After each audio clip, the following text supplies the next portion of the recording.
നമ്മൾ പിന്നെ അതെ. അതിനൊന്നും ശ്രദ്ധിക്കാറില്ല. അത്രേ ഉള്ളൂ. ആരോ എന്തോ രാഗം തിയേറ്ററിന്റെ കാര്യം ചോദിച്ചല്ലോ, എന്താ ചോദിച്ചേ? അല്ല, അത് അവിടെ അവിടെ ഓപ്പൺ ആയോ? അല്ല, ഓ, രാഗത്തില് ആ ബുക്കിംഗ് ഓപ്പൺ ആയോന്ന് ചോദിച്ചതാ ചേട്ടാ. അത് രാവിലത്തെ ഷോ അവിടെ ഇല്ലല്ലോ, മോനെ 12:15 തൊട്ടാണെന്ന് മോനെ തോന്നുന്നു. ഇതെന്താണെന്നറിയോ? നമ്മള് ഈ രാഗം തിയേറ്റർ എന്ന് പറയുന്ന തിയേറ്ററിന്റെ ആൾക്കാർക്ക് ഒരു പ്രത്യേക സ്വഭാവമുണ്ട്. കാരണം അവരുടെ ഒരു നല്ല തിയേറ്റർ ആയതുകൊണ്ട് അവർക്ക് എപ്പോഴും അവർ പറയുന്ന കേട്ട് സിനിമകൾ കൊടുക്കുന്ന ആൾക്കാരെ കുറച്ച് കൂടുതൽ ഇഷ്ടമാണ്. ഓക്കെ. നമുക്ക് അവരെ അങ്ങനെ ഭയങ്കര ഇഷ്ടമൊന്നുമില്ല. സാധാരണ ആൾക്കാരോടുള്ള ഇഷ്ടമുള്ളൂ. സാധാരണ ആൾക്കാരോടുള്ള ഇഷ്ടമേ എനിക്കുള്ളൂ. Super super. അപ്പോ അപ്പോ അവരെന്താ ചെയ്യുന്നത്? അവര് ചെയ്യുന്നത് എന്താന്ന് വെച്ച് കഴിഞ്ഞാൽ അവർ ആദ്യം തന്നെ ഒരു ഫേസ്ബുക്ക് പോസ്റ്റ് ഇട്ടു, ഫാൻസുകാർക്ക് സിനിമ കളിക്കണ്ടാന്ന്. അവരെ അങ്ങോട്ട് കേട്ടില്ല, കളിക്കില്ല. അപ്പൊ ഞങ്ങൾ ഫാൻസിന് പടം കളിക്കുന്നില്ലെന്ന് പറഞ്ഞപ്പോ തന്നെ നമ്മൾ ഇവിടെ നിന്ന് വിളിച്ച് പറഞ്ഞു, ഇനിയും ഫാൻസ് ഷോ ചോദിക്കണ്ടെന്ന്. 10:45 ഷോ കളിച്ചാൽ മതി എന്ന് പറഞ്ഞു. അപ്പൊ അവര് ഒരു ഫേസ്ബുക്ക് പോസ്റ്റ് വേറെ ഇട്ടു, 75 രൂപ ലാഭത്തിന് ഫസ്റ്റ് ഡേ ടിക്കറ്റ് കൊടുക്കാൻ പോകുന്നത്. അതെ. അപ്പൊ നമ്മൾ അവർക്ക് ഒരു 10 ലക്ഷം എനിക്ക് അഡ്വാൻസ് തന്നിട്ടുണ്ടായിരുന്നു. ആ അത് ഞാൻ തിരിച്ചയച്ചു കൊടുത്തു. ഓ അപ്പൊ അവർ പറഞ്ഞു അയ്യോ അയ്യോ എന്ന് പറഞ്ഞ് വിളിച്ചപ്പോ ഞാൻ പറഞ്ഞു, നീ കളിച്ചോളൂ. നമ്മള് ലോകം മൊത്തം ബിസിനസ് ചെയ്യുന്ന ആളാണ്. ഈ ലോകം മൊത്തം ബിസിനസ് ചെയ്യുമ്പോൾ ഇപ്പൊ അമേരിക്കയിലുള്ളവർ കേൾക്കാൻ വേണ്ടി പറയാം, അമേരിക്കയിൽ ബിസിനസ് ചെയ്യാൻ ഞങ്ങൾക്ക് ചെറിയ ജോലിയേ ഉള്ളൂ. രാഗം തിയേറ്റർ പോലൊരു സ്ഥലത്ത് അതിനേക്കാൾ കൂടുതൽ ജോലി ചെയ്യാൻ പറ്റില്ലല്ലോ. ഇല്ല ഇല്ല ഒരിക്കലും. നമുക്ക് അതിന് സമയമില്ലാത്തതുകൊണ്ട് അത്രയും നല്ല തിയേറ്ററിൽ കളിച്ചില്ലെങ്കിൽ കളിക്കണ്ടെന്ന് വിചാരിക്കാനേ പറ്റുള്ളൂ. ഞാൻ പണ്ട് എന്നെ കൺട്രോൾ ചെയ്യാൻ വന്നു ഈ ലിബർട്ടി ബഷീർ. അന്ന് ഞാൻ ഇത് 5 വർഷം പടം കളിച്ചിട്ടില്ല. നമ്മളങ്ങനെ കുറച്ച് അത്യാവശ്യം യുദ്ധം ചെയ്ത് ജീവിച്ചു വന്ന ആളാണ്. അപ്പോ ഇല്ല അത് കഴിഞ്ഞ നമ്മളോട് വർഷം മാറ്റി പറഞ്ഞല്ലോ. മോനെ ഇത് എന്താണെന്നറിയോ, ഇപ്പൊ ഞാൻ തിയേറ്റർ നടത്തുന്ന ഒരാൾക്ക് എനിക്ക് സിനിമ കിട്ടണം എന്ന് ആഗ്രഹിക്കുന്ന ആളാണ്. എന്നാലാണല്ലോ എന്റെ തിയേറ്ററിൽ ഒരു ഇൻകം ഉണ്ടാവുള്ളൂ. അതെ അപ്പൊ സിനിമ എടുക്കുന്ന ആൾക്കാരോട് ബഹുമാനം കാണിച്ച് ഞാനത് വാങ്ങിച്ചെടുക്കുന്ന ആളാണ്. അതെ. അപ്പോൾ എന്റെ സിനിമ കളിക്കുന്ന എല്ലാവരും അങ്ങനെ തന്നെയാണ്. നല്ല സൗഹൃദത്തിൽ പോകുന്ന ഒരാളാണ് ഞാൻ. ഇപ്പൊ രാഗം തിയേറ്ററിൽ നമ്മൾ പടം കളിക്കുന്നുണ്ട്. അവർക്ക് ഏതൊക്കെ ഷോ വേണോ അത് മാത്രം വെച്ചാൽ മതി. നമുക്ക് ഇത്ര ഷോ വേണമെന്ന് ഒരു നിർബന്ധമില്ല. അവർക്ക് താല്പര്യമുള്ള ഷോ കളിച്ച സിനിമ നല്ലതും ചീത്തയും ഒക്കെ ഈ രാജ്യത്ത് ഉണ്ടാവുന്നുണ്ട്. ഞാൻ എടുത്ത സിനിമകളും നല്ലതും നമുക്ക് ഇഷ്ടപ്പെടാത്തതുമായ, ജനത്തിന് ഇഷ്ടപ്പെടാത്തതുമായ സിനിമകളും ഉണ്ടായിട്ടുണ്ട്. അതൊന്നും ലോകത്തിന്റെ അവസാനമല്ലല്ലോ. വീണ്ടും നമ്മൾ ശ്രമിച്ചുകൊണ്ടിരിക്കും.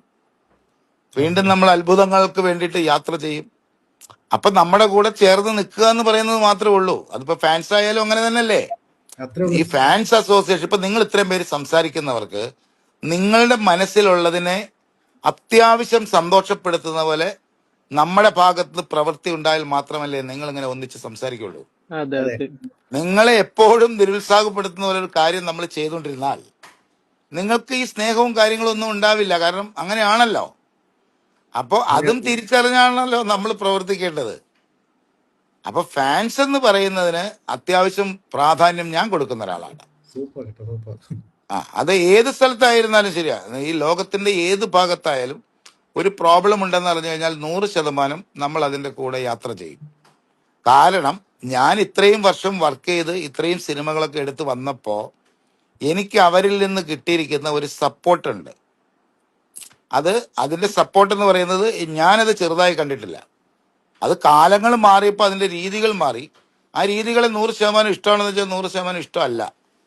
പക്ഷേ അതുകൊണ്ട് നമുക്ക് സ്നേഹമില്ലാതാകാൻ പാടില്ല. ഓരോരുത്തരും ഓരോ രീതിയല്ലേ. ഫാൻസിന് നമ്മുടെ ഇഷ്ടത്തിൽ കൊണ്ടുനടക്കാൻ പറ്റില്ല. നിങ്ങളുടെ കൂട്ടത്തിലുള്ള ആൾക്കാരെ നിങ്ങളുടെ ഇഷ്ടത്തിന് കൊണ്ടുനടക്കാൻ പറ്റില്ല. കാരണം അത് വേറെ പല സ്വഭാവമുള്ള ആൾക്കാരല്ലേ അതിൽ വരുന്നത്. അതെ അതെ അതെ അതെ. നമ്മളൊക്കെ അതിന്റെ കൂടെ പോകാനേ പറ്റുള്ളൂ. ഞാൻ എല്ലാ കാലത്തും അവർക്ക് വേണ്ട കാര്യങ്ങൾ ഞാൻ സപ്പോർട്ട് ചെയ്യുന്ന ഒരാളാണ്. അപ്പോൾ ചെയ്തിട്ടുണ്ട്. അവരെ മാറ്റി നിർത്തുക എന്ന് പറയുന്നത്, ഇതിപ്പോ അമേരിക്കയിൽ ഒരു കമ്പനി ആയാൽ പോലും നമ്മൾ ഫർദർ സഹകരിക്കില്ല. അതിനകത്ത് വരുന്ന ലോസിനെ ജീവിതത്തിൽ എടുത്ത് ശീലിച്ചിട്ടുള്ള ഒരാളായതുകൊണ്ട് എന്റെ ജീവിതത്തിൽ മുമ്പോട്ടും അങ്ങനെ തന്നെ ആയിരിക്കും. ഞാൻ അങ്ങനെ പഠിച്ചിട്ടുള്ളൂ. താങ്ക് യു ചേട്ടാ, താങ്ക് യു. ഇത്രയും ഓപ്പൺ ആയി അങ്ങനെയല്ലേ കാര്യം. ചെയ്യേണ്ടത്. കാര്യം എല്ലാ സ്ഥലത്തും അങ്ങനെ തന്നെയാണല്ലോ. എല്ലാ സ്ഥലത്തും അങ്ങനെയല്ലേ. കാര്യം ഇത് നമ്മൾ ലാൽ സാറിന് ഇഷ്ടപ്പെടുന്നതുകൊണ്ടാണല്ലോ നിങ്ങളും നമ്മളും ഒക്കെ ഇതിന്റെ പുറകെ ഇത്രയും സംസാരിക്കുകയും ഈ ഒരു അസോസിയേഷൻ ഉണ്ടാവുന്നതൊക്കെ മോഹൻലാൽ സാർ എന്ന ആളപ്പുറത്തുള്ളത് കൊണ്ടല്ലേ. അതെ അത് നമ്മളെല്ലാവരുടെ ഒരു ഇഷ്ടമാണ്.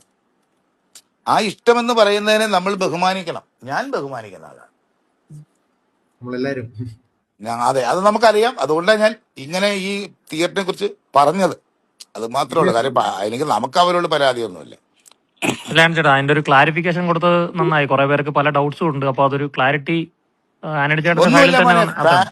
മോനെ ഫാൻസ് എന്ന് പറയുന്നവർക്ക് എല്ലാ കേരളത്തിൽ പ്രത്യേകിച്ചും അവരതിന് വെയിറ്റ് ചെയ്യാണല്ലോ. അതെ. അപ്പൊ അതിനെ സ്നേഹിക്കുക എന്ന് പറയുന്ന ഒരു തിയേറ്റർ. പിന്നെ ഇവരെന്താ ചെയ്യുന്നത്?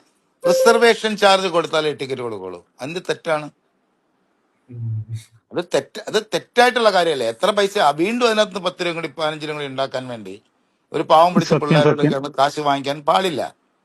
അപ്പൊ നമ്മൾ അവരോട് പറയുന്നു, നിങ്ങൾ ആ ടിക്കറ്റ് അവർക്ക് കൊടുക്കൂ റിസർവേഷൻ ഇല്ലാതെ എന്ന് നമ്മൾ പറയുമ്പോൾ അത് പറ്റില്ലെന്ന് പറഞ്ഞാൽ നമ്മൾ എന്താ ചെയ്യണ്ടേ? ആ ഷോ വേണ്ടെന്ന് പറയാനല്ലേ പറ്റുള്ളൂ. ഇത് അതെ. നമ്മൾ ലോഡ് ചെയ്ത് കൊടുത്താലേ ലോകത്ത് ഒരിടത്തും നമുക്ക് പിടിച്ചു നിർത്താൻ പറ്റില്ല. പക്ഷെ ലോഡ് ചെയ്യണോ വേണ്ടോ എന്ന് തീരുമാനിക്കാൻ പറ്റും. അതെ. മനസ്സിലായില്ലേ?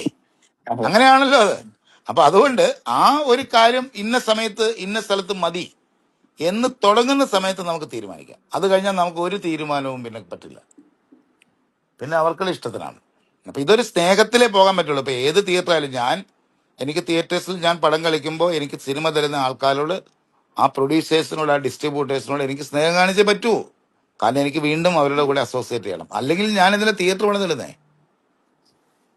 അപ്പൊ അതുകൊണ്ട് അതാണ് അതിനകത്ത് ഇത് വളരെ ചെറിയ കാര്യമുള്ള അവർ ഷോ കളിക്കുന്നുണ്ടെന്നാണ് ഞാൻ മനസ്സിലാക്കിയിരിക്കുന്നത്. ചേട്ടാ, നമുക്കിപ്പോ കേരളത്തിൽ നമ്മൾ ആദ്യത്തെ ദിവസം